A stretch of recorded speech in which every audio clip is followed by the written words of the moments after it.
we can configure what we see on those 8 small boxes on the right side.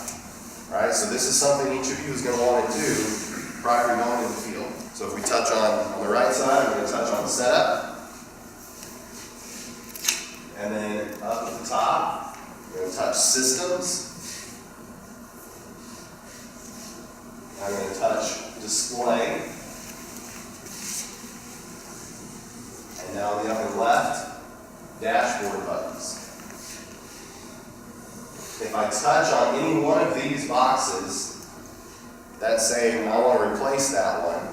So I'm going to touch on it and replace it. Here's the list of what I can replace it with. I'm going to hit the down arrow a couple times. Alright, so you can see now on the top row, there's acres A, B, and F. Then there's field acres. Then there's acres A and acres B. So the 2020 has 3 acre counters. One is field acres. It changes and resets when you change the active field.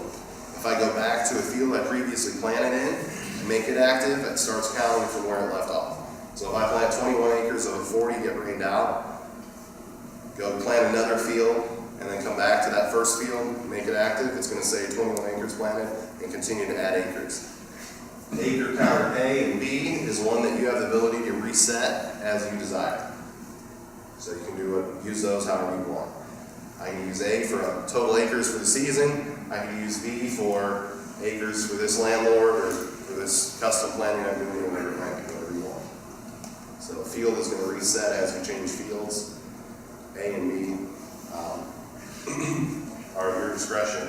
So you can have all 3 of them in one box. You can have just field acres up, just acre A, just acre B, or you can have all 4 if you wanted to.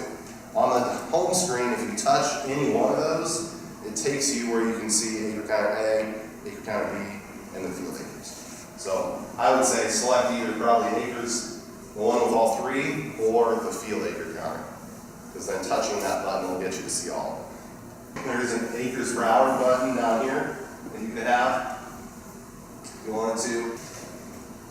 So I can set that system up here on the right side however I want. So I've got it set up like this. Now when I touch home, I see the same thing on that right side. So if I touch on the field acres button, you can see acre counter A and B up top, the reset button, and then the field acre counter down below.